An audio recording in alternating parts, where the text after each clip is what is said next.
हजरत हारून बिन मूसा कहते हैं मैं ताबी हूं। किसके शागिर्द हैं? हजरत अनस बिन मालिक के रदियल्लाहु ताला अन्हु।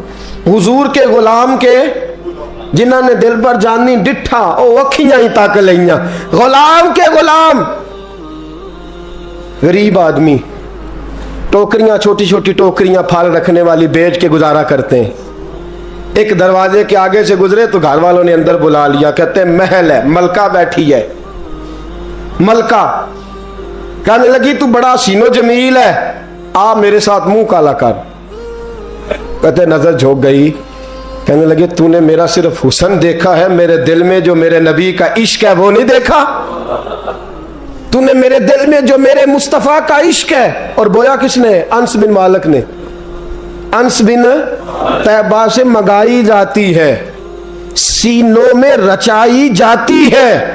तौहीद की मैं प्यालों से नहीं नजरों से पिलाई जाती है। मैंने अनस बिन मालिक से फैज लिया मोहब्बत का। कहने लगी जितने पैसे तू कहेगा, इतने पैसे। जवानों, ना किसी गैर मुस्लिम बीबी के करीब जाना बिन निकाह के, सिर्फ पैसा इकट्ठा करने के लिए, सिर्फ जो है वो पासपोर्ट लेने के लिए, कागज बनवाने के लिए। ये देख नबी के मानने वाले कैसे होते। कहा ना, तूने देखा नहीं हम कौन है? पाक रसूल के मानने वाले, पाक नबी का, पाक कुरान पढ़ते हैं, पाक दीन है हमारा, जहन भी पाक, नजर भी पाक, अकीदा भी पाक, नजरिया भी पाक। अल्लाह ने हमारे सीने भी पाक रखे हुए हैं। खबरदार। उसने कहा अगर तू बात नहीं मानेगा तो सजा दूंगी। कहने लगे दे ले। उसने कहा अच्छा तू तब भी ना बाज आया तो बादशाह से कहूंगी इसने मेरी इज्जत पे हाथ डाला है। कहने लगे मैंने बाथरूम जाना है। छत पे चढ़े, सबसे ऊपर वाली। एक रवायत तो यह है कि बाथरूम ऊपर था, पखाना किया तो वजूद पे मार लिया, पखाना किया तो वजूद पे, और फिर छत से छलांग लगा दी। कहते हैं यूं जमीन पे आया कि जैसे मां गोद में उठा के बेटा जमीन पे नहीं रख देती। कहते हैं जल्दी से नलके के करीब गया, अपना वजूद धोया, आंख खोली तो सामने खूबसूरत चेहरा, नौरानी आंखें, खुशबू ही खुशबू। मैंने कहा आप कौन है? तो कहने लगे मैं याकूब का बेटा यूसुफ हूं, हजरत यूसुफ अलैहिस्सलाम हूं। पता है तुझे जमीन पे किसने रखा है? कहा नहीं।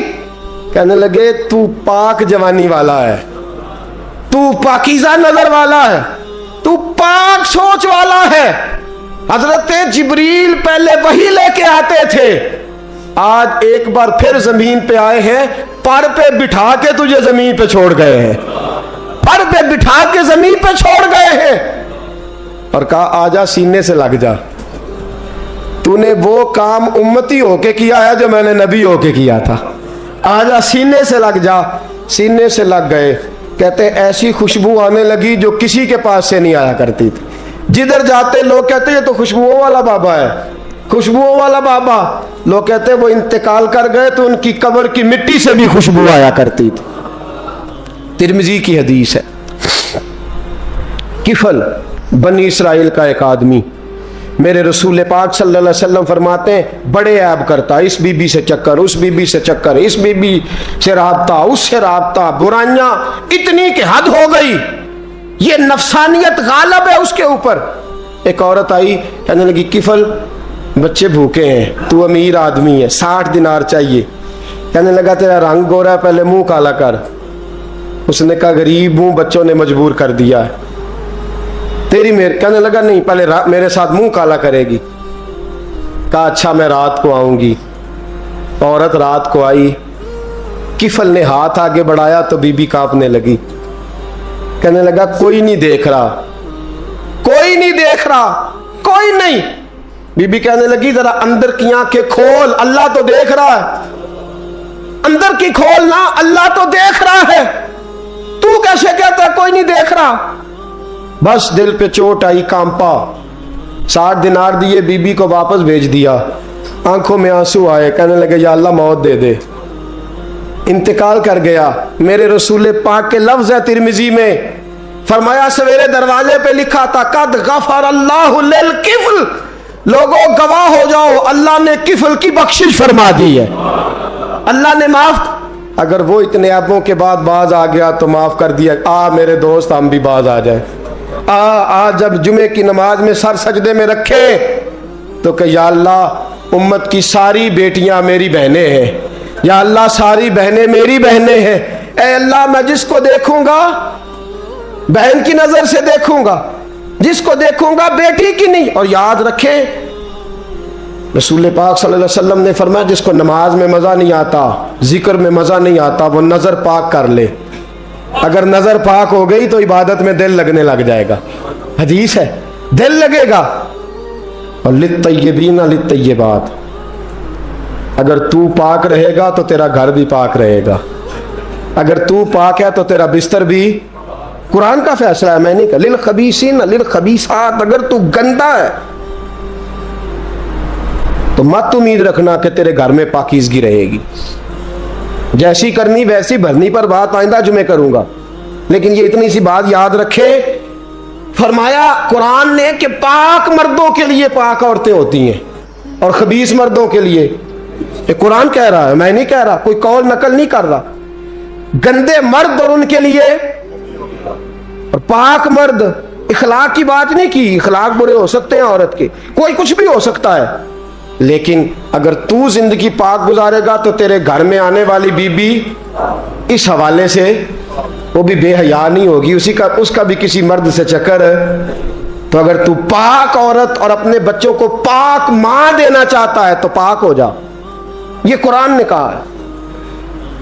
मुल्ला रूमी कहते हैं एक शख्स था, बड़ा नेक आदमी, सुनार का काम करता था, बड़ा नेक और बड़ा लोगों का, गरीबों का ख्याल रखने वाला। छोटा सा बच्चा उसने उठाया, बेचारा लावारस था, घर लाया, पाला। उसकी बीवी ने मां बन के बच्चे को पाला, जवान हो गया।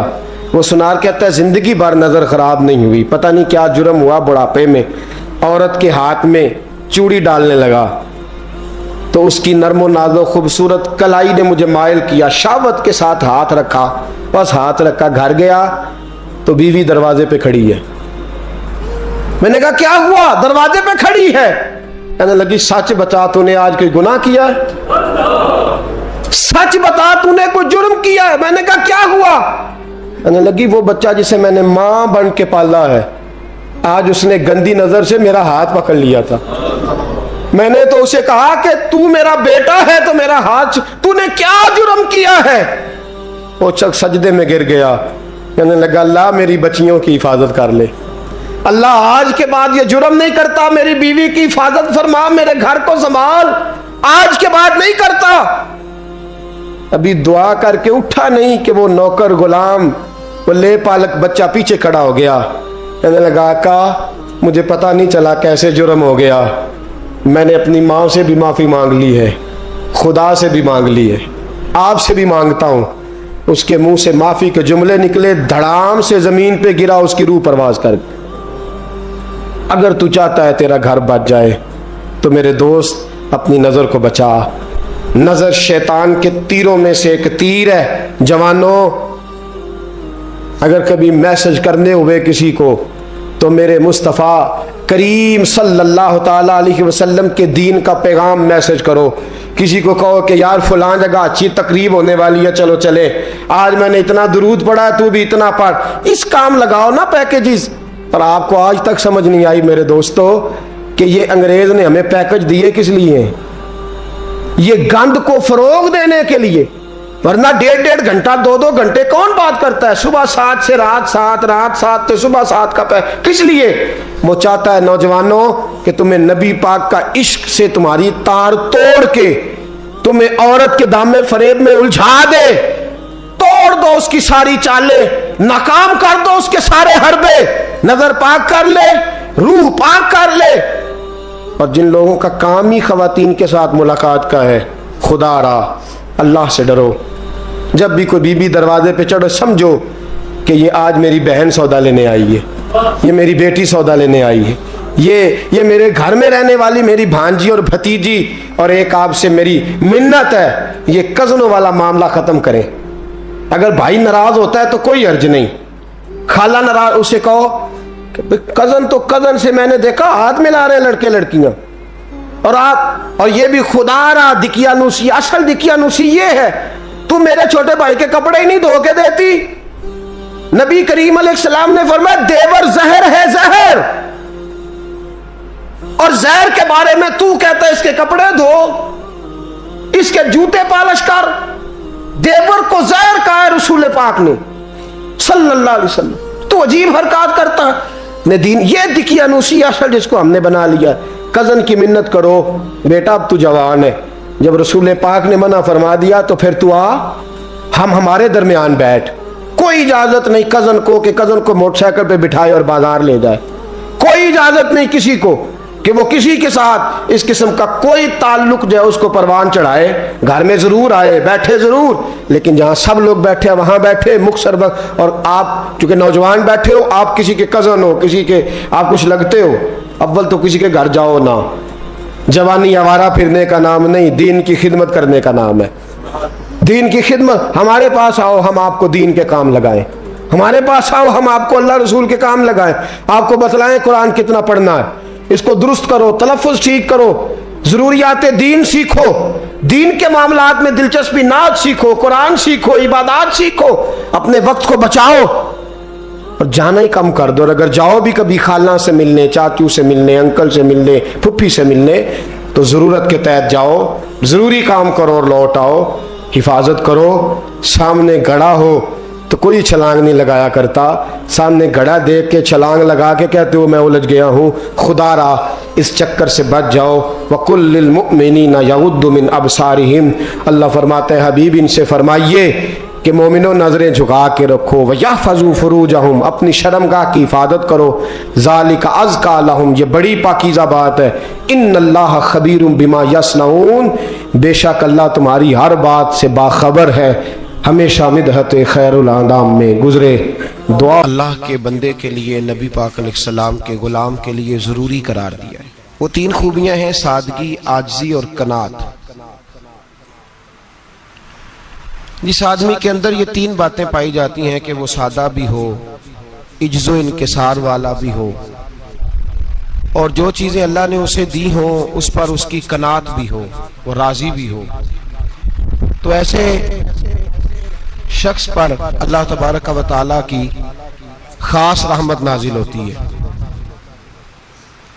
जिस बंदे के अंदर ये सलाहियतें पाई जाएं। हम देखते हैं कि इस जमाने में सादगी, आजी और कनात वाला पहलू खासा मुश्किल होता चला जा रहा है। कोई भी बरादरी हो, कोई भी कबीला हो, कोई भी इलाका हो, लोगों को अपना आप दिखाने का बहुत शौक होता जा रहा है। मैं भी हूं, मुझे भी मानो, मेरी भी सुनो और मेरी भी तारीफ करो, मेरी तरफ भी तवज्जो करो, ये माहौल बन गया। अगर आप सादगी वाले नहीं होंगे तो फिर आपने कुछ चीजें उधार की ओढ़ी होंगी जो असल नहीं। सादगी जो होती है वो असल होती है, असल रूप होता है आदमी का। अगर आपके अंदर सादगी नहीं होगी तो फिर आपने कुछ चीजें ऐसी अपने ऊपर लागू कर रखी होंगी जो आपका असल नहीं।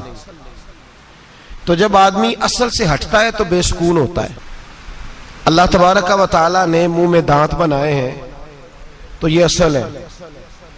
इनके अंदर धागे के बराबर भी कोई चीज चली जाए तो वो बेचैन कर देती है, क्योंकि वो असल नहीं होती। तो जब आप सादगी में रहेंगे तो असल जगह पे रहेंगे, असल जगह पे, फिर आप तकलीफ में मुब्तला नहीं होंगे।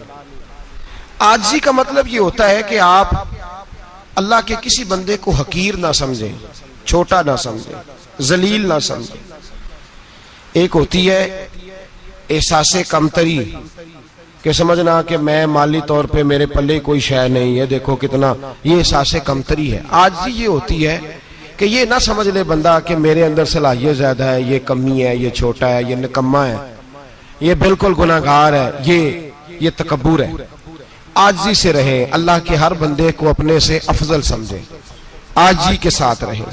कनात ये है कि आपको जो अल्लाह ने दिया है समझें कि मेरा रब सबसे ज्यादा मेरे ऊपर ही मेहरबान है, उसने जो मुझे दिया है वो किसी और को नहीं दिया।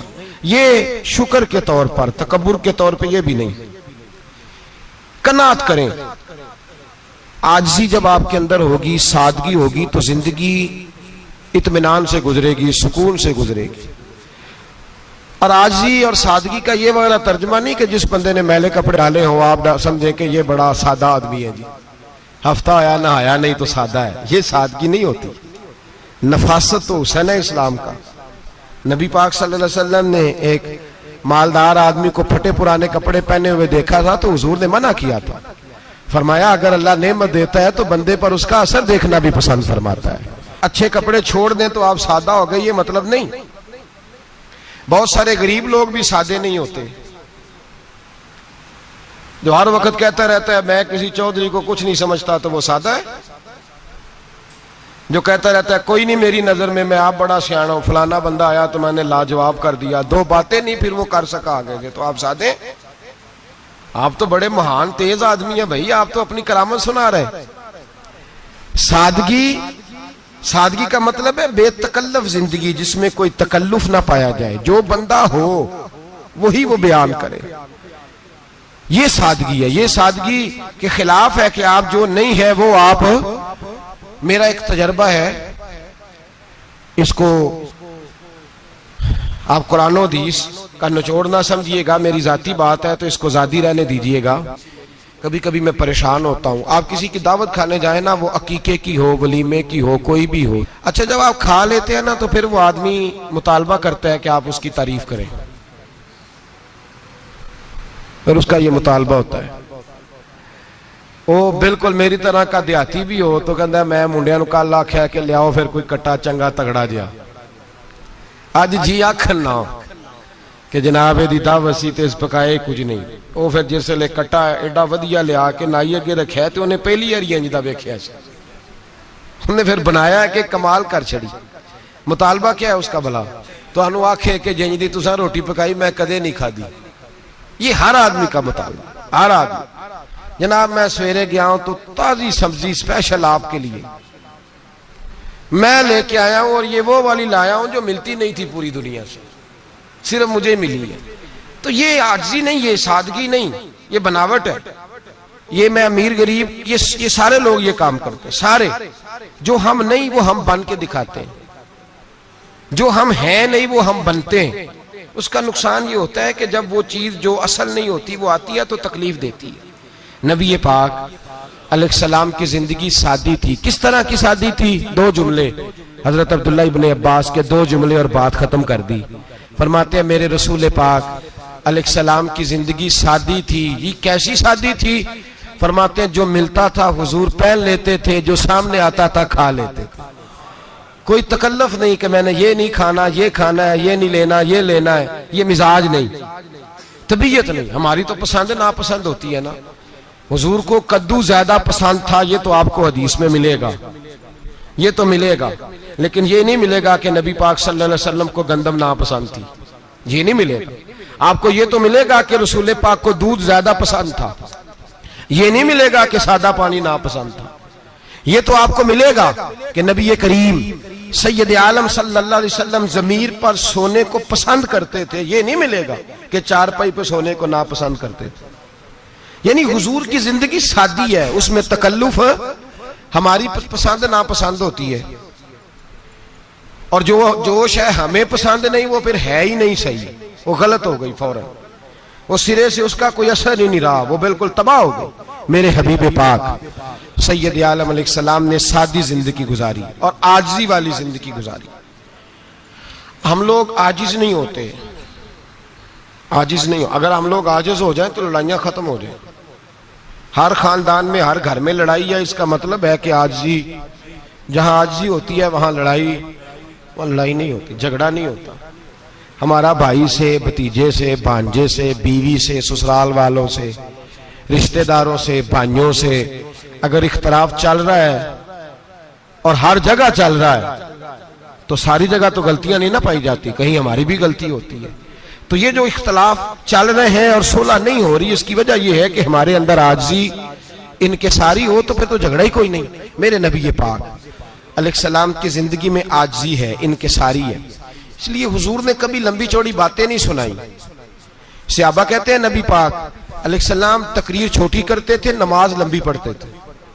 तकरीर, नमाज, हमारी बातें लंबी और नमाजें अल्लाहु अकबर, उल्ट बिल्कुल सिलसिला। नबी पाक अलैहिस्सलाम ने सादगी, आजिज़ी को अपनाया। बहुत गरीब आदमी, बड़ा माड़ा बंदा जो 100 रुपया दिहाड़ी लेता है, और बाहर जब वो दिहाड़ी करने गया है तो वो शाम को जब उसने ना समेटा है ना वो सीमेंट और रेत और वो सारी चीजें, तो वहां वो झाड़ू फेर के आया है। फेरते हैं ना जी मजदूर झाड़ू, ये काम वो करने को तैयार है, पर अपने घर में आके झाड़ू देने को तैयार नहीं वो, इसलिए कि ये उसकी मर्दानगी के खिलाफ है।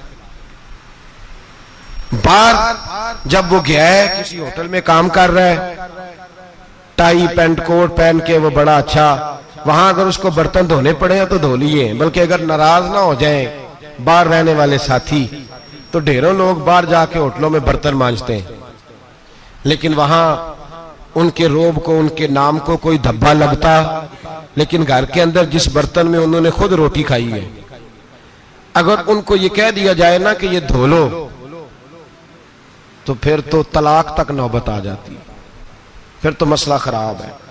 फिर तो हो सकता है कि बीवी की अम्मा की भी खैर ना हो, तुझे उसने सिखाया कुछ नहीं, मुझे ही तूने कह दिया उठ जा। ये हमारा हाल है, और है हम सारे आजिज़ मिस्कीन, है हम सारे माड़े गरीब, ये सारा अपनी जगह तय। लेकिन जहां डटना है, बल्कि यूं समझ लें कि जहां रोब ना चला वहां मिस्कीन हो गए, और जहां चल गया अब बादशाह हो गए। मेरे रसूल पाक सैयद आलम अलैहिस्सलाम का उसवा नूर सुनो, सैयदा तैयबा ताहिरा हजरत आयशा सिद्दीका रदी अल्लाह ताला अन्हा फरमाते हैं, हुजूर घर में आते, अगर घर के अंदर झाड़ू देने वाला है तो मुस्तफा ने उठा के काम करना शुरू कर दिया है। ये मामूली बात नहीं। अगर हजरत फातिमा ज़हरा की चक्की पीसने के लिए फरिश्ते आ सकते हैं, तो रसूल पाक के घर का काम करने के लिए भी आ सकते हैं, आ सकते हैं। लेकिन मेरे नबी पाक सल्लल्लाहु अलैहि वसल्लम घर में अपने कपड़े धो लेते, फट जाते तो हुजूर सी लेते। यहां तक कि हजरत आयशा फरमाती है, एक दिन हुजूर ने कहा खाना पकाओ, तो मैंने कहा कनीज आटा गूंद रही है। नबी पाक ने मालूमात की तो पता चला कि वो कनीज तो जा चुकी, बीमार थी। फरमाती है हुजूर ने अपने दस्ते मुबारक से आटा गूंदा, नबी पाक ने गूंदा, नबी पाक ने। लगे जो मजदूर शाह ऐसा, न धुन न दौलत सरबराह ऐसा, अर्श नशी का जमीन पे घर है, मेरा पैगंबर अजीम तर है। नबी पाक ने आटा गूंदा, और आटा गूंद के फरमाया आयशा आओ रोटी पका दो, मैंने आटा गूंद दिया है। ओ भाई मैं बहुत बड़ा नवाब हूं मैं आजिज़ मिस्कीन, लोगों की मैं कमियां कोताहियां सुनाता हूं, लेकिन अगर जरा सा भी हाथ हिलाना पड़े तो उस वक्त ना जहां रोब चलता है वहां तो चलाना चाहिए ना। जितना हमारा दबदबा बनता है, आजिज़ी इनकिसारी, ये इंसान को संवारती है, ये उसको सुकून देती है, ये उसके अंदर पैदा करती है वो चीज जो उसे अल्लाह के करीब करती है। अगर आप बड़े हैं तो फिर आप बड़े ही रह जाएंगे, बन कुछ नहीं सकेंगे। अगर आप में तकब्बुर है तो फिर अना का बुत कायम हो जाएगा, बन कुछ नहीं सकेंगे आप। हर आदमी को अपना आप दिखाने का शौक है, बनाने का शौक है, शोहरत, नामवरी, अपने आप को जाहिर करना, बताना। 1,44,000 सहाबा थे मेरे रसूल पाक के, सारे कहिए सल्लल्लाहु अलैहि वसल्लम। जब हुजूर का नाम सुने तो दरूद पाक पढ़ा करें, सल्लल्लाहु ताला अलैहि वसल्लम। 1,44,000 सहाबा थे, काम कर गए, किसी ने नाम नहीं बनाया, काम किया। शायद चंद 100 के नाम किताबों में मिलते हों, बाकियों ने काम किया, नाम पर तवज्जो ही नहीं। और कुछ ऐसे भी थे जो आए नहीं, बात मानी है मेरे नबी पाक की, हजरत वैसे करनी रदी अल्लाह, तशरीफ नहीं लाए, घर रह के भी हुजूर की बात मानी है। माँ की खिदमत करो, नहीं आए, खिदमत करी, तशरीफ नहीं लाए, घर रह के बात मानी। दर्जा क्या दिया मेरे रसूल पाक अलैहिस्सलाम ने? ड्यूटी लगाई मौला अली शेर खुदा की, हजरत उमर फारूक रदी अल्लाह ताला। फरमाया मेरा जुब्बा ले जाना और मेरे अवैस से मिलना और उसे कहना मेरी उम्मत की बख्शिश की दुआ मांगे। भाई घर रह के बात मानी, कोई शोरा नहीं, कोई नाम नहीं। इमाम अब्दुल वहाब शौरानी कहते हैं करन के लोग उन्हें रोड़े मारते थे, और उनसे पूछते थे तेरा नाम क्या है, तो जनाब वैसे करनी फरमाते थे अगर तो कयामत में बख्शा गया तो नाम बता दूंगा, और अगर वहीं अड़ गया तो नाम से क्या रह जाएगा, यहां तो लिखा रह जाएगा। और फिर दुआ मांगी, इमाम शौरानी ने लिखा है दुआ मांगी हजरत अवैस करनी ने, ए अल्लाह मैंने जिंदगी छुप के गुजारी है, मुझे जाहिर ना करना, मैं सिरापा मखजन राज था और रहा था मुद्दतों राज में, ये तो तेरा शौक के दीद कशा कशा मुझे खींच लाया मजाज में। ए अल्लाह मैंने पर्दे में वक्त गुजारा है, अल्लाह मस्तुरना बिसुतरी कल जमील, ए अल्लाह बस मुझे पर्दों में रखना, पर्दों में उठ बुलिया चल उथे बसीए, जिथे बस देनी सारे अन्ने, ना कोई साडी जात पछाणे ना कोई सानू मन्ने। ए अल्लाह मुझे पर्दा दे, शोहरत नहीं चाहिए, मेरा नाम ना हो, कोई जाने कोई पहचाने ना, बस मैं तेरा हूं तो छुप के तेरे पास आ जाओ। इमाम फरमाते अल्लाह 70,000 फरिश्ते कयामत के दिन हजरत अवैसे करनी की शक्ल के पैदा करेगा और उन फरिश्तों के अंदर छुपा के जनाब अवैस को अपनी और अपने महबूब की बारगाह तक ले जाएगा, चूंकि वो छुपे रहे, जरूरत नहीं, मैं सिरापा मखजन राज था, मैं तो रहा था मुद्दतों राज में, ये तो तेरा शौक के दीद कशा कशा मुझे खींच लाया मजाज में, शौक नहीं, मुझे भी पूछ लो, मेरा भी नाम ले लो। अब तो इस कदर ज्यादा अना का बुत आ गया, रोटी खिलाओ, जिसको खिलाई उसकी फोटो खींच के फेसबुक पे दो, पानी पिलाया तो पहले उसकी फोटो दे लो, अगर सलाम लिया तो पहले छोड़ दो यार, बस करो, ये अना के बुत बना लिए हम लोग। किस चक्कर में पड़ गई है दुनिया। एक गरीब को 2, 4, 5 रुपए क्या दे दिए, एक आटे का थैले का दे दिया, 4 अखबारों में खबर दे दी, ये आजी है, ये तरीका है। अब तो लोग यहां तक रियाकारी करने लगे, नमाज पढ़ने के लिए आते हैं तो पहले फोटो खींच के आते हैं, जुम्मे की तैयारी करते हुए, बस कर दें, बस करें, कहीं रुके, किसी जगह स्टॉप करें, अपने अंदर इंकिसारी पैदा करें, जो खत्म हो गया वो बच गया, जो अपने आप को बनाता रहा वो कभी बन ना सका, बचा वही जो रब की बारगाह में मिट गया। हमारी तो उम्र गुजर गई है अपने आप को तामीर करते, सारी जिंदगी गुजर गई, मेरा भी नाम लो, 30 साल में रह के आया हूं जी सऊदी अरब के फलाने महल्ले में, किसी से मेरा नाम पूछोगे तो पहुंच जाओगे। क्या होते थे आप वहां, क्या नाम पूछे, वहां तो बादशाहों के नाम अब कोई नहीं लेता, मिट गए, जो आए थे चले गए। गखड़ आना तो चौक से किसी से भी पूछ लेना, मैं भी होता हूं, क्या होते हो। यहां बड़े लोग थे जिनका तूती बचता था, खत्म हो गए, तू और मैं भी जाने वाले, और जमाना आएगा, मिटने के लिए दुनिया आई है। अगर दुनिया में खुद ब खुद अपने आप को मिटा के रखोगे तो अल्लाह इज्जत अता फरमाएगा। हम तो इतना खड़े हुए हैं कि बहनों से, भाइयों से, ससुराल से, रिश्तेदारों से कट गए, इसलिए कि बुत नहीं टूट रहा अंदर का। मेरे नबी पाक सैयद आलम अलैहिस्सलाम के गुलाम बड़ा कुछ थे, पर उनकी जुबानों पे कभी कुछ होने का जिक्र नहीं आया। बड़ा कुछ थे वो, बड़ा कुछ थे। हजरत अबू बकर सिद्दीक रदी अल्लाह, बड़ा कुछ थे ना, क्या बात थी। मेरे मुस्तफ़ा करीम सैयद आलम सल्लल्लाहु अलैहि वसल्लम ने फरमाया, अबू बकर मेरा वो खलील है कि दुनिया में भी मेरा सज्जन है, कयामत में भी मेरा दोस्त होगा, दुनिया और आखिरत में वही अबू बकर है। महल्ले में 7 गरीब बच्चियां रहती हैं, वो कहती हैं हमारी बकरियां, बाप फौत हो गया, बकरियों का दूध धो दो, तो अबू बकर सिद्दीक बकरियों का दूध धोने चले जाते हैं, उनके घर का काम काज करके आते हैं। सैयदना उमर फारूक, मेरे नबी पाक अलैहिस्सलाम ने फरमाया, फरिश्ते 950 साल मेरे उम्र की शान बयान करें तो खत्म नहीं हो सकती। इतना बड़ा शख्स उमर फारूक, इतना बड़ा आदमी। एक दिन ऐलान किया उमर फारूक ने, लोगों मस्जिद में आओ, बात करनी है। अमीरुल मोमिनीन का पैगाम है, सारे मस्जिद में आ जाए। खचाखच मस्जिद नबी सहाबा से भर गई, और ऐसा जब ऐलान होता था तो सहाबा दौड़ के आते थे, शायद को जंग है, शायद किसी ने हमला कर दिया है, शायद कोई नई बात है। दौड़े आए लोग, मस्जिद नबी खचाखच भर गई।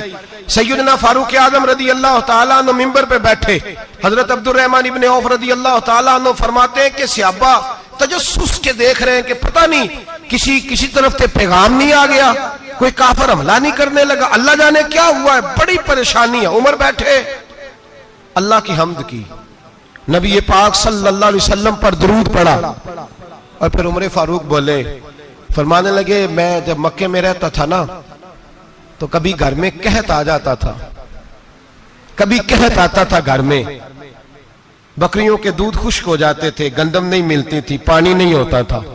तो फरमाया मेरी अम्मा मुझे खाला के घर भेज देती थी। कबीला बनु मखजूम, उस कबीले में मेरी खाला की शादी हुई थी, तो वो मालदार लोग थे, उनके पास ज्यादा बकरियां, ज्यादा ऊंट, ज्यादा गायें, ज्यादा खेत थे। हजरत उमर फारूक फरमाने लगे मैं उनके घर जाता तो मेरे खालू समझ जाते कि उमर को इसलिए भेजा गया है कि कहत आ गया है। फरमाते हैं वो मुझे सवेरे बकरियां चराने ले जाते, शाम तक मैं उनकी बकरियां चराता। अमीरुल मोमिनीन उमर, एक तरफ मसला यह है कि कैसर किसरा की दीवारें हिल रही हैं उमर के नारों से, और इधर उमर मिंबर पे बैठ के खुतबे दे रहे हैं। फरमाते मैं बकरियां चराता, शाम तक खाला के घर जाके मजदूरी करता, और फरमाते शाम होती तो एक मुट्ठी किशमिश मुझे देते वो। आप फरमाते मैं बड़े कद वाला था, एक मुट्ठी किशमिश मिलती है, कभी एक मुट्ठी खजूरें, मैं शाम को खा के सो जाता। कई कई महीने यूं ही गुजरते तो मेरी अम्मा का पैगाम आता कि हालात सही हो गया, मेरे बेटे को भेज दो। ये बात कही, हजरत उमर रोने लगे और फिर कहने लगे अब वो वक्त आया है कि लोग मुझे अमीरुल मोमिनीन उमर कह के पुकारते हैं। बस ये दो बातें की। उमर ने कहा चलो जोहर का वक्त हो गया, अजान पढ़ो, उठो नमाज पढ़े, उठो। अजान हुई, इकामत हुई, जनाब उमर ने नमाज पढ़ाई, लोग चले गए तो सैयदना अब्दुर रहमान इब्ने औफ जराना था जनाब उमर से, बाजू पकड़ के कहने लगे उमर सियाना बंदा यार, तू ये दो बातें सुनाने के लिए इतना मजमा इकट्ठा किया था, ये दो बातें कहने के लिए कि मैं खाला के घर जाके मजदूरी करता था तो एक मुट्ठी किशमिश मिलती थी, एक मुट्ठी खजूरें, ये कहने के लिए कि मैं बकरियां चराया करता था। तो हजरत उमर फारूक रदी अल्लाह ताला अन्हु फिर रोए, फिर आंखों में आंसू आए। कहने लगे अब्दुर रहमान आज ना मिस्र शाम से कुछ लोग आए थे और वो बता रहे थे कि उमर तेरा डंका वहां भी बड़ा बजता है। वो मुझे कह रहे थे तेरे नाम के वहां भी बड़े दबदबे हैं, बड़े तज़किरे हैं। तो मेरा नफ्स मुझे कह रहा था उमर देखा देखा तू यहां बैठा है और वहां तेरे नाम का शोर हो रहा है, मुझे इसने बड़ा किया है। तो मैंने आज मुस्तफा के सारे गुलाम इकट्ठे करके अपनी औकात बता दी है। मैंने अपनी औकात बताई है कि मैं कुछ नहीं, कोई शय नहीं, कोई चीज ही नहीं, असी किसी दे कुछ नहीं जे लगदे, ना कोई साडा दर्दी। मैंने बताया है कि मैं तो किसी के बकरियां चरा के एक मुट्ठी किशमिश लेके गुजारा किया करता था। गुजारा मुझे मेरे कुछ साथी ना ले गए गुजरांवाला, सर्दियों के मौसम में मुझे कहने लगे स्वेटर पसंद कर लें अपनी मर्जी का। तो मैंने कहा यार मुझे तो वही मजा आता है जो मेरी अम्मा क्रोशिये से बनाया करती थी, वही। वो पहले अब्बा पहनते थे, फिर वही स्वेटर बड़ा भाई पहनता था, फिर हमारे खाते में आ गया। और फिर उसकी तारीफें होती थी गुर्बत छुपाने के लिए, उसकी तारीफें होती थी, बड़ी बड़ी मेहनत से बना है जी, क्या बात है, बड़ा गर्म है। तो अब छोटे भाई को दे दिया जाए। हमने कहा वही जमाना देखा है, वही रंग देखा हुआ है और उस पर फख्र है। अब तो लोग जब कुछ हो जाता है ना, दो चार लोग जानने लगते हैं तो लोग फटाफट दावा कर देते हैं खानदानी रईस आजम हो, बड़ी बात है। ऐसी कोई बात नहीं। जिसको अपना आप याद रहता है उसे खुदा भी याद रहता है, जिसे अपना आप याद रहता है उसे रसूलुल्लाह भी याद रहते हैं, जिसे अपना आप याद रहता है उसकी नजर में दूसरे लोग भी कुछ होते हैं, दूसरे लोग भी कुछ होते हैं। मैं उम्रे के लिए, हज के लिए जाता रहता हूँ, रब मुझे अपने फजल से बुला लेता है। तो मैं एयरपोर्ट से नीचे उतरा तो एक साहब मेरे जानने वाले थे, दौड़ के आए और मुझे कहने लगे क्या बात है, सुना है इस दफा आप सऊदी एयरलाइन से आए, सीधा मदीना शरीफ आए, क्या बात है आपकी। और मैंने कहा साहब छोड़ दें, मैं भी जब पहली दफा आया था तो मैं भी बड़ा घूर घूर के एयरपोर्ट देखता था, मैंने कभी देखा जो नहीं था, मैं बड़ा घूर घूर के देखता था, कोई ऐसी बात नहीं है। ये निजाम कुदरत है, बादशाह के फैसले हैं, वो जब चाहता है जिस तरह के चाहता है फैसले फरमा लेता है। तो ये उसके फैसलों की बात है। हम लोग ना जिस हैसियत पे होते हैं वहीं रह जाते हैं, पिछली बात भूल जाते हैं। इसलिए हम चाहते हैं जो भी हमें मिले झुक के मिले, जो भी आए। और ये मेरा आपका सबका मुश्तरका मामला है। मेरे नबी पाक सल्लल्लाहु ताला अलैहि वसल्लम ने सहाबा से पूछा तुम्हें बताऊं जन्नत के बादशाह कौन होंगे? जन्नत के आम लोग नहीं, जन्नत के, बोलिएगा जरा, जन्नत के अल्लाह बादशाह। जन्नत में तो जाना बड़ी बात है, हुजूर जन्नत का भी बादशाह। इब्ने माजा में लफ्ज है, तुम्हें पता है जन्नत के बादशाह कौन होंगे? तो मेरे मुस्तफ़ा करीम सल्लल्लाहु ताला अलैहि वसल्लम के गुलामों ने कहा हुजूर हमें नहीं पता। तो हुजूर ने फरमाया जन्नत के बादशाह वो लोग होंगे जिन्हें दुनिया में कोई भी नहीं जानता था, जिनके कपड़े सादे होते थे, जो गरीब लोग होते, जो सिफारिश करते थे तो उनकी कबूल कोई नहीं करता था, जो किसी के साथ जाते थे तो उनको मानता कोई नहीं था। वो जन्नत के बादशाह होंगे, बादशाह। और फरमाया क़यामत के दिन जब लोग उन्हें देखेंगे तो उन पर फख्र करेंगे, रश्क करेंगे, कहेंगे क्या बात है तुम्हारी, यहां तो शौक ही बड़ा है। गरीबों ने भी पोस्टर बनाए हुए हैं, डाकुओं, लुटेरों, चोरों की तस्वीरों के साथ लगवाए हुए, अपने आप को बड़ा करने के लिए। आज ही इख्तियार करें, आज ही इख्तियार करें, अपने आप को मिटाने की कोशिश करें। रब करीम के बंदे आगे बढ़ बढ़ के अपना आप दिखाते नहीं, बड़ा शौक है, पहले फोटो खिंचा लो, बाकी बातें बाद में होंगी, पहले वीडियो बना लो, बाकी कुछ और बाद में होगा। पहले अब तो परसों तरसों मुझे एक मौलाना कहने लगे कि आपसे मैंने, वो यहाँ जुमा पढ़ने आते हैं कभी कभी, मेरे दोस्त हैं, कहते हैं आपसे मैंने सुना था कि अगर कोई उस नबी पाक का फरमान है, अगर कोई नजराना दे तो उसको ले लो, अगर कोई तोहफा दे तो उसको, हुजूर ने फरमाया ले लो अगर तुम्हें को देता है, अपनी मर्जी से, मांगना मना है, खुद दे दे तो ले लो, वरना एक वक्त आएगा तुम मांगोगे तुम्हें मिलेगा नहीं, जब को दे दे तो ले लो। कहने लगे आपने कहा था को दे दे, तो उस वक्त से मैं, कोई सूट देता है मुझे मेरी मस्जिद का नमाजी तो मैं ले लेता हूं, कोई मुझे कोई और शायद देता है तो मैं आपसे सुन के, तो अगर मेरी मस्जिद का नमाजी सूट पकड़ाते साथ फोटो भी खींचे तो फिर मेरे लिए क्या हुक्म है, वो खुशबू की डब्बी देते हुए साथ फोटो भी खींचे, फिर मेरे लिए क्या हुक्म है। कहने लगे रमजान में ये हाल हुआ है कि लोग कपड़े दे रहे थे और फोटो खींच रहे थे, क्या चक्कर है, कहां चले गया। गरीब आदमी की इज्जत नफ्स को कुचल डाला पकड़ के। एक जोड़ा साल के बाद इमाम को दिया, उसकी भी तस्वीर खींच के फेसबुक पे दे डाली। ये हमारी आजिज़ी है, ये हमारा प्यार है, ये हमारा अंदाज है। भाई ये हम गलत रास्ते पे, गलत डगर पे चल निकले, हमें वापस आना पड़ेगा। मेरे नबी पाक अलैहिस्सलाम ने आजिज़ी को पसंद किया। हुजूर शोहरत से, नामवरी से दूर रहते, नबी पाक अलैहिस्सलाम ने आजिज़ी, इनकिसारी और सादगी और कनात इनको अपना के रखा, सीने से लगा के। ये नहीं कि माल नहीं आया, बहरीन से लाखों दिनार आए हुजूर के जमाना ज़ाहिरी में, तबूक के बाद फतुहात हुई तो लाखों दिनार आए, लेकिन हजरत आयशा कहती है हमारे घर में 4 दिन के बाद ही रोटी पकी है, हमने एक वक्त ही खाना खाया, लाखों रुपया आया है, पर हमारे घर के अंदर जो खाना आया है वो सिरका ही आया है। हमने रात अगर रोटी बच गई है तो सवेरे उठ के रात वाली खाई है। हमारे घर के अंदर वही हालात रहे, इसलिए कि मेरे नबी पाक अलैहिस्सलाम ने फरमाया मैं तुम्हारी दुनिया से हासिल करने नहीं आया, मैं तो मुसाफिर की तरह वक्त गुजारने आया। हम ज्यादा के चक्कर में निकले तो बड़ा कुछ कुचल के आ गए, बड़ा कुछ।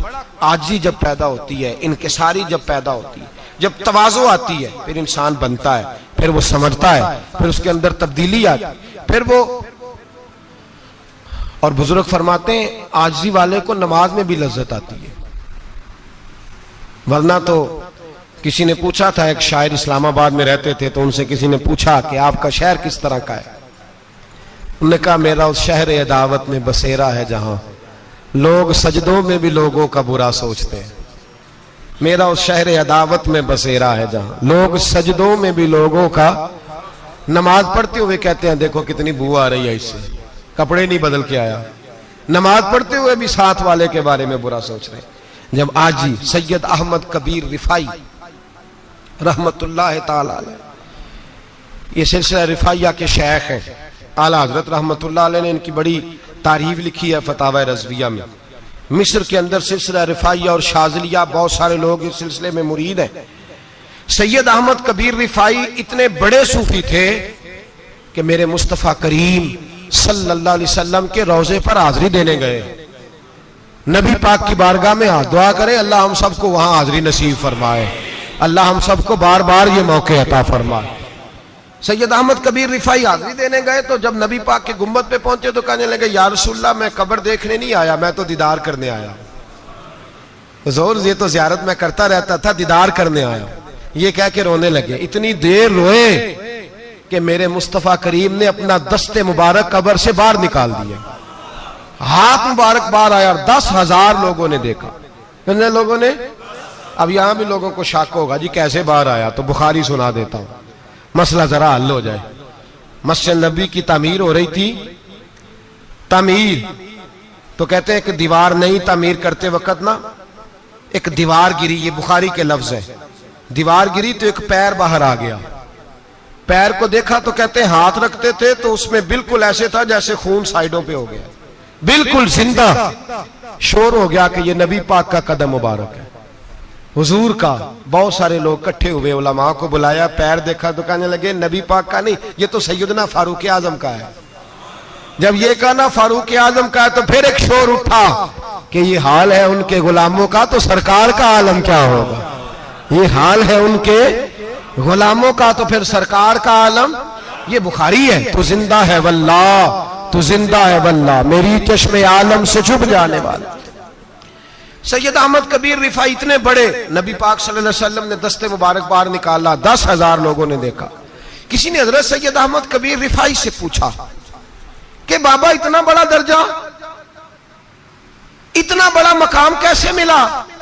तो बाबा जी कहने लगे जिंदगी में कभी किसी को हकीर नहीं समझा, किसी को कभी हकीर, कभी किसी को अपने से कमतर नहीं समझा। तो अल्लाह ने देखे ना, अगर आप नहीं समझेंगे तो उसके लिए भी आपको उन्वान मिल जाएंगे, और अगर समझना है अपने आप को बड़ा तो उसके लिए भी मौके मिल जाते हैं। हजरत शफीक बल्खी बहुत बड़े सूफी बुजुर्ग हुए, पर नौजवान थे, जवानी में ही अल्लाह ने बड़ा मर्तबा दिया।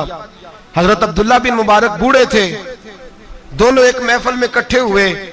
अब बगदाद सारा मानने वाला था और दोनों का मानने वाला था। आखिर में दुआ बुजुर्ग कराया करते थे महफिल के इख्तिताम पर। हजरत शफीक बल्खी जनाब अब्दुल्ला बिन मुबारक से कहने लगे आप दुआ करें, आप दुआ करें, आप बुजुर्ग हैं। अब जिसने जो मानना है उसे उसके लिए उन्वान भी मिल जाएगा। हजरत सैयदना अब्दुल्ला बिन मुबारक कहने लगे बेटे तू दुआ कर, तेरी उम्र थोड़ी है, तेरे गुनाह भी थोड़े हैं, तेरी उम्र थोड़ी है, तेरे गुनाह भी थोड़े हैं। तो सैयदना शफीक बल्खी कहने लगे नहीं हुजूर आप दुआ करें, आपकी उम्र ज्यादा है तो नेकियां भी तो ज्यादा ही है ना, नमाजें भी तो आपकी ज्यादा है ना, रोजे भी तो ज्यादा, रमजान भी तो आपकी उम्र में ज्यादा है ना, आज भी तो आपने ज्यादा। अगर आपने किसी को अपने से बड़ा समझना है तो उन्वान आपको मिल जाए, छोटा समझना है तो उसके लिए भी उन्वान आपको। बात तो ये है कि आप क्या करना, अगर आप किसी को हकीर समझना चाहते हैं तो बात खत्म हो गई। सैयद अहमद कबीर रिफाई फरमाते हैं जिंदगी भर कभी किसी को हकीर नहीं समझा। अल्लाह की सारी मखलूक की क्या बात है। अल्लाह कुरान में कहता है इन्नल्लाह ला यस्तही अन यदरिबा मसलन मा बऊदतन फमा फौकहा। अल्लाह शर्म नहीं करता कि एक मच्छर की मिसाल बयान करे या उससे भी कमतर। अल्लाह मच्छर की बात करता है इतना बड़ा होके, वो कहता है मैं करूंगा, मेरी मखलूक जो है मेरी तो हजरत अहमद कबीर रिफाई फरमाने लगे मैंने कभी किसी को हकीर, बोलिए कभी किसी को हकीर। हम लोगों के पास उन्वान बड़े हकीर समझने के लिए, हम समझ लेते हैं। अमीर आदमी कहता है गरीब मेहनत क्यों नहीं करता, मेहनत करे अमीर हो जाएगा, उन्वान हुआ कि ना तनकीद करने का। 4 बच्चे हैं करें कमाई अमीर हो जाएंगे, अब वो हकीर समझ रहा है गरीब को। गरीब भी अमीर को हकीर समझता है, वो भी कहता है जो इसने कमाया सारा ही हराम है, जायज एक पैसा नहीं, उसने भी हकीर समझ लिया।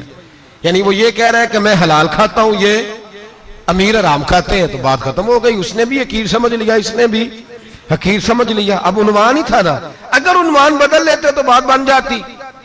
अमीर अगर ये कहता कि मैं इस गरीब की मदद करूंगा इसलिए कि पैसे मेहनत से नहीं मिलते, खुदा के फजल से मिलते हैं, तो वो ये ना कहता कि ये मेहनत करता तो आगे चला जाता। और गरीब अगर समझता इस बात को तो ये ना कहता अमीर सारे हराम ही खाते हैं, वो कहता भाई रब ने जो मेरे लिए पसंद किया मुझे दिया, जो इसके लिए पसंद किया इसे दिया, बात खत्म हो गई, झगड़ा खत्म।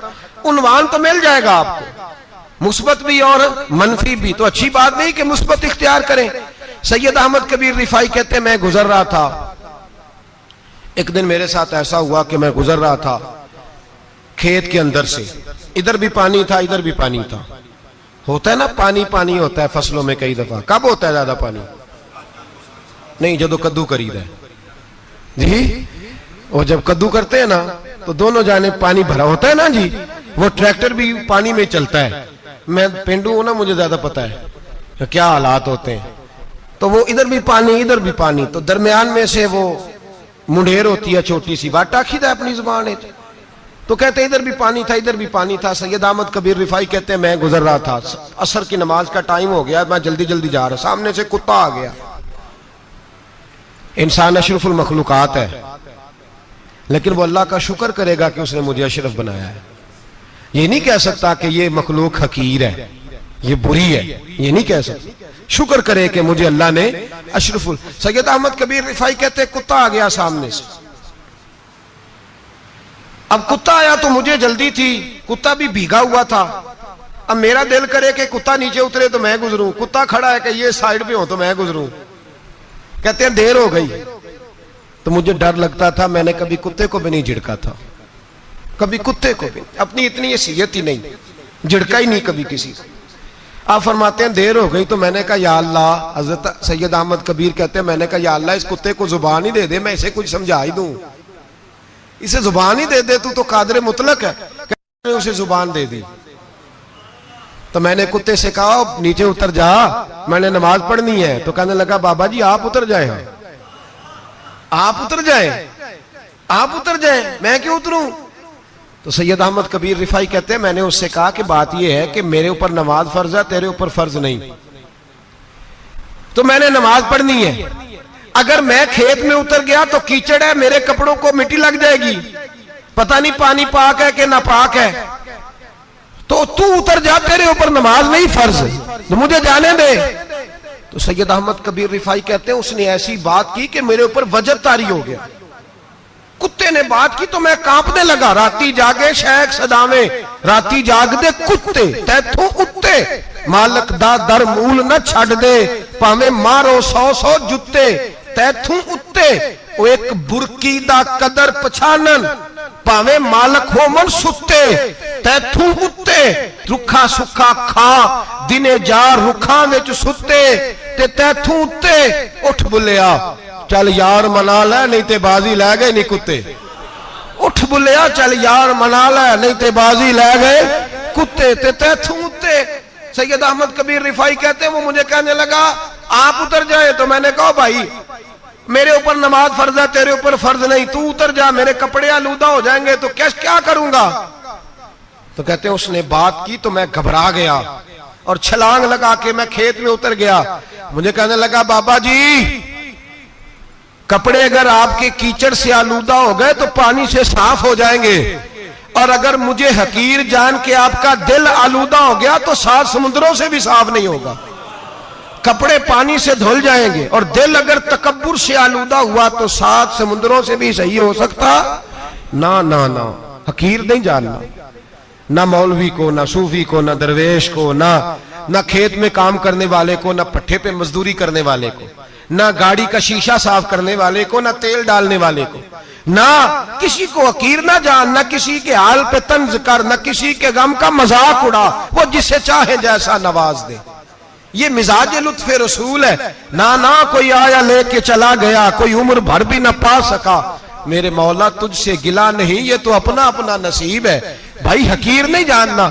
सैयद अहमद कबीर रिफाई फरमाते हैं वो कुत्ता तो गुजर गया, मैं दौड़ा घर गया, जाके मैंने गुस्ल किया, कपड़े बदले। फरमाते हैं पहले भी मैं असर पढ़ता था, पर आज जब नमाज पढ़ी तो बड़ा ही मजा आया। मैं सर सजदे में रखूं मेरा उठाने को जी ही ना चाहे, मैं रुकू में जाऊं तो मेरा सर उठाने को दिल ही ना चाहे। मेरा दिल करे आज मगरिब लेट हो जाए, आज सूरज देर से गुरूब हो, मैं आज सारा दिन असर ही पढ़ता रहूं। भाई जब तू आजिज़ी वाली पढ़ता है, जब तू इनकिसारी वाली पढ़ता है, जब तू हजरत सैयदना मुआविया बिन खुतैज रदिया, एक हजरत मुआविया बिन सुफियान है, एक मुआविया बिन खुतैज सहाबी हैं, वो कहते हैं मैं जंग फतह करके आया तो सख्त गर्मी का मौसम था, मुझे पता था कि उमर फारूक दोपहर को आराम कर रहे होंगे।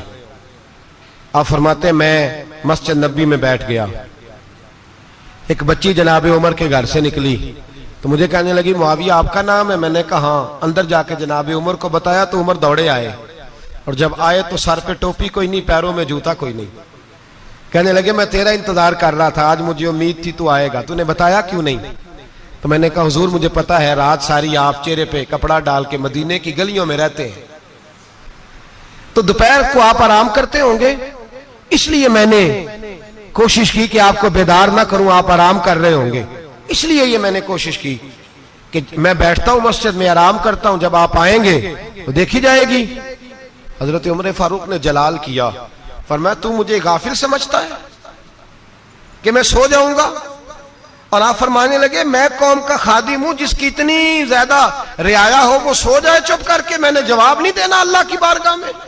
फरमाया मेरे अमीरों की तरह सोने जागने के वक्त मुकर्रर नहीं, मैं कौम का खादिम हूं, जिस वक्त भी आया करो मुझे जगा लिया करो, मुझे कब्र में जाके खुदा को भी जवाब देना है, मोहम्मद मुस्तफा को भी जवाब देना है। मेरे भाई याद रखे, जब ये चीजें पैदा, और फिर हमने इन तकल्लुफात में, मैंने कई दफा ये बात बयान की है, अब तो लोग रिश्ते करते हैं तो डीसी कॉलोनी में किराए का मकान खरीदते हैं, 2-4 गैरों की गाड़ियां मंगा के दरवाजे के आगे खड़ा करते हैं, रिश्ता हो जाता है बड़ा घर देख के, और जब शादी के चौथे दिन पता चलता है कि ये किराए का मकान था, तो रिश्ते मकानों पे कायम नहीं होते, एतबार पे कायम होते हैं। वो एतबार टूटता है तो जिंदगी भर कायम नहीं होता दोबारा। जो आप हैं आप वही रहें, जो आप नहीं है वो कभी बनने की कोशिश ना करें। और मेरे अजीज ये भी याद रखें, आजिज़ी आपको सवार देगी। और वैसे भी हम अल्लाह के हुजूर जाने वाले, अगर पर्दों में छुप के चले जाएंगे तो बच जाएंगे, और अगर हम अपना आप दिखाते ही रहें, सारी जिंदगी इसी चक्कर में रहें कि मुझे भी पूछो, मुझसे भी मुशावरत करो, मेरी भी बात सुनो, तो ये अना की दौड़ तो खत्म ही नहीं होती। हिर्स सिर्फ पैसे की नहीं होती, हिर्स हवस शोहरत की भी होती है। और नबी पाक सल्लल्लाहु अलैहि वसल्लम ने इसको भी बयान फरमाया है कि ये जो तेरे अंदर चीज पैदा होती है ना, मैं जाना जाऊं पहचाना जाऊं, इससे भी अपने आप को बचा। सहाबा के बाद जिस शख्स की खिलाफत सबसे मजबूत हुई वो हजरत उमर बिन अब्दुल अजीज थे। इतनी बेहतरीन खिलाफत की कि लोगों को हजरत उमर का जमाना याद आ गया। हजरत उमर बिन अब्दुल अजीज, इराक में रहने वाली एक औरत थी, उस औरत का खामद फौत हो गया तो 5 बच्चियां यतीम थी। वो इराक से चली और जनाब उमर बिन अब्दुल अजीज के पास आई कि आप मेरी बच्चियों का वजीफा लगा दें। वो कहती है जब मैं पहुंची ना यहाँ, तो अब तो इस्तकबाल, आना जाना बड़े मामलात हैं। अब तो बच्ची की बारात आए और 5, 7, 10, 20 लोग दरवाजे पे खड़े ना हो तो बारात नाराज हो जाती है, कहते हमारा इस्तकबाल ही किसी ने नहीं किया। तो इस्तकबाल तो अब इस तरह है जिस तरह नशा नहीं होता, ये इस्तकबाल की हालत है, अमीरों से लेके गरीबों तक। मुझे पूछा ही नहीं किसी ने, कुर्सी नहीं दी, आगे नहीं बिठाया, ये वाला मामला है।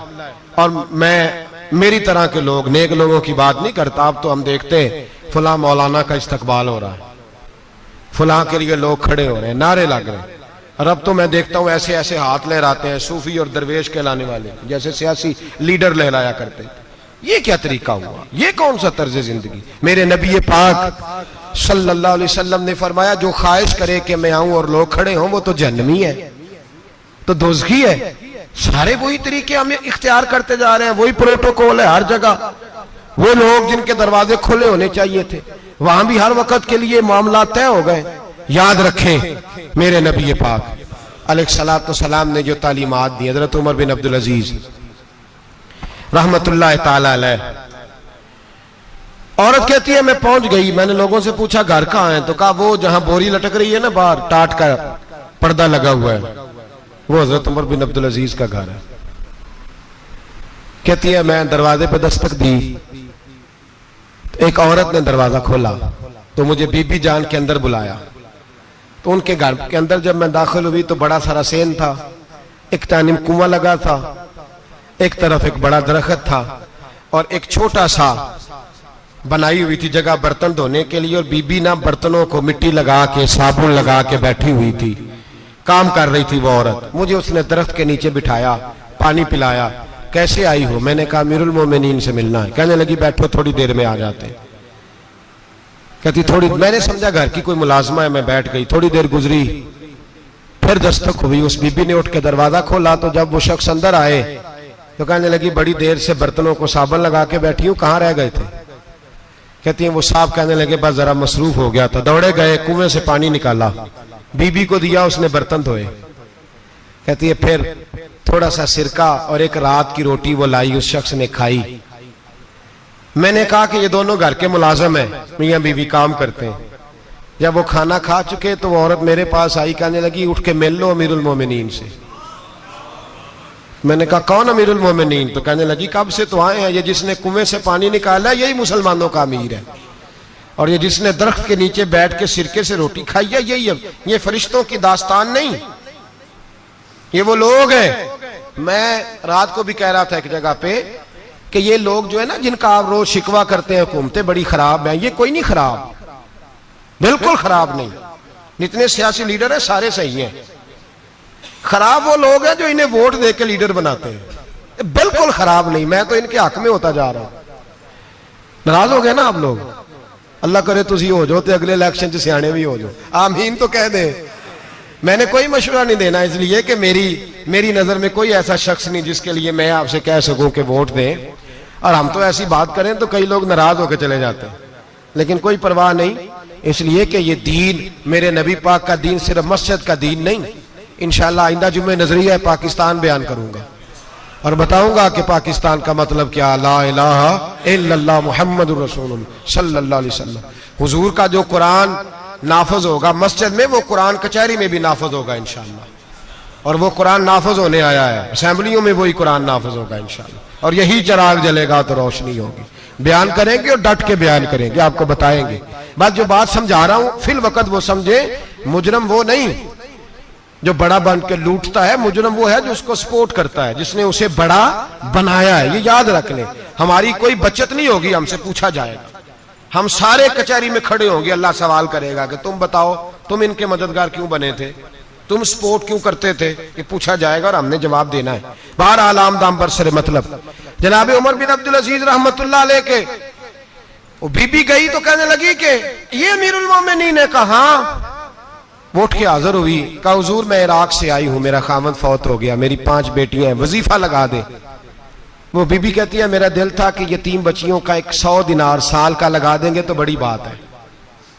कहती है जब मैं उनके पास गई तो हजरत उमर बिन अब्दुल अजीज को बताया तो वो रोने लग गए और मुझसे माफियां मांगने लगे। मैंने कहा हुजूर आप क्यों माफी मांगते हैं? तो कहने लगे इसलिए माफी मांग रहा हूं कि तू मेरी रियाया में थी और तेरी 5 बच्चियां यतीम थी, तुझे खुद चल के आना पड़ा है। मेरा काम था तेरी खबर लेता, माफ कर दे अल्लाह की रिजा के लिए। उन्होंने वजीफा लिखना शुरू किया तो मेरी एक बच्ची का 1000 दिनार साल का लिखा। मैंने कहा अल्लाह तेरा शुक्र है। फिर दूसरी बच्ची का 1000 लिखा तो मैंने कहा अल्लाह तेरा शुक्र है। तीसरी का 1000, चौथी मैंने कहा शुक्र है। जब चौथी का लिखा तो मैंने कहा अल्लाह आपका इकबाल बुलंद करे, अल्लाह आपको हमेशा इसी तरह फलता फूलता रखे। कहते हैं जनाब उमर बिन अब्दुल अजीज ने कलम रख दिया, फरमाने लगे मैं 5वीं का वजीफा नहीं लिखूंगा, 4 बहनों से कहना बांट के इसे भी दे दे। कहा हुजूर क्यों? आप फरमाने लगे जब तक तू अल्लाह का शुक्र अदा कर रही थी मैं भी रब से जुड़ा हुआ था और अल्लाह से डर के लिख रहा था। अब तूने मेरी तारीफ की है, अब मेरी जात आ गई है, अब मैं अगर ये वजीफा लिखूंगा तो इससे अल्लाह राजी नहीं होगा, इससे मेरे नफ्स में रिया पैदा होगी। अब मैं 5वीं का नहीं लिखूंगा, जा और जाके इराक के गवर्नर को दे। बीबी कहती है मैं घोड़े पे बैठी और मैं चंद दिनों के बाद इराक पहुंची। जब सवेरे आके मैंने वालिए इराक को रुका दिया तो वो चीख मार के रोया। मैंने कहा क्या हुआ? तो कहने लगा बीबी आज रात को हजरत उमर बिन अब्दुल अजीज का इंतकाल हो गया, फौत हो गए, तो इंतकाल कर गए। कहती मैं भी तड़प के रोई। मैंने कहा मेरी यतीम बच्चियों का क्या बनेगा? तो वो गवर्नर कहने लगा तेरे वजीफे जारी रहेंगे, तुझे मिलते रहेंगे। तो कहने लगी कैसे? कहने लगा मैं अगर तो गवर्नर रहा तो तेरा वजीफा जारी रहेगा और अगर गवर्नरी से उतर भी गया तो मैं जाती तौर पे मालदार हूं, फिर भी तेरी बच्चियों के माहाना पैसे पहुंचते रहेंगे। मैंने कहा तू क्यों देगा? कहती है वो रो पड़ा। कहने लगा अगर अमीर हजरत उमर बिन अब्दुल अजीज जैसे हो तो फिर अल्लाह गवर्नरों के दिलों में भी रहम डाल दिया करता है, फिर मेरे जैसे लोगों को भी वो बदल देता है। हजरत उमर बिन अब्दुल अजीज घर आए, 3 बेटियां थी। एक को आवाज दी, वो आई तो उसने मुंह पे हाथ रखा है। दूसरी को आवाज दी, वो आई तो मुंह पे हाथ रखा है। तीसरी को आवाज दी तो मुंह पे हाथ रखा है। आपने अपनी बीवी से कहा कि ये बच्चियां मुंह पे हाथ क्यों तीनों ने रखा हुआ, क्या बात है? तो बीबी रो पड़ी, कहने लगी 4 दिन हो गए मेरी बेटियां प्यार से रोटी खा रही हैं, 4 दिन हो गए। उनके मुंह से बदबू आती है, इसलिए वो आपके सामने आती हैं तो मुंह पे हाथ रख लेती हैं। 4 दिनों से बीबी रो रही है, हजरत उमर जलाल में आ गए। आप फरमाने लगे, तू ये रो रही है, तू रोई है, तूने मेरे घर में रह के अल्लाह की नाशुक्री की है, तू शुक्र अदा नहीं करती कि 3 वक्त प्याज और रोटी तुझे घर की 4 दीवारी के अंदर मिल जाता। रो रही है, और मैं आ मेरे साथ बाहर निकल, तुझे वो लोग दिखाऊं जो झोपड़ियों में रहते हैं और मांग के खाते हैं। आ तुझे दिखाऊं। इतनी नाशुक्री कि घर के अंदर प्याज पहुंच रहा है, रोटी पहुंच रही है, और तू कहती है मेरी बेटियां प्याज से खाती हैं, शुक्र कर फाके नहीं काटने पड़े। फिर अगले लफ्ज कहे तो रो पड़े। फरमाने लगे, मैंने तो मुस्तफा के वो हालात भी सुने हैं जिसमें कई दिन बीबी फातिमा ने फाके किए। तू घर के अंदर प्याज पहुंच रहा है, तो अभी भी सादगी, आजिज़ी और कनात नेमत थी इन लोगों की। हमारे यहाँ रोज शिकवा है, किस बात का? गाड़ी कोई नहीं। रोज रोना है, किस बात का? बंगला कोई नहीं। रोज रोना है, किस बात का? बैंक बैलेंस कोई नहीं। 10 जोड़े क्यों नहीं ईद पे आए? और ये सिर्फ औरतों का मसला नहीं, हमारे अंदर भी ये बात बदरजे औलब। हम रोज अपने आप को मिस्कीन कहते हैं, गरीब कहते हैं, लाचार कहते हैं, मजबूर कहते हैं। मैं उम्मीद जाना ऐ सूरत तू सामने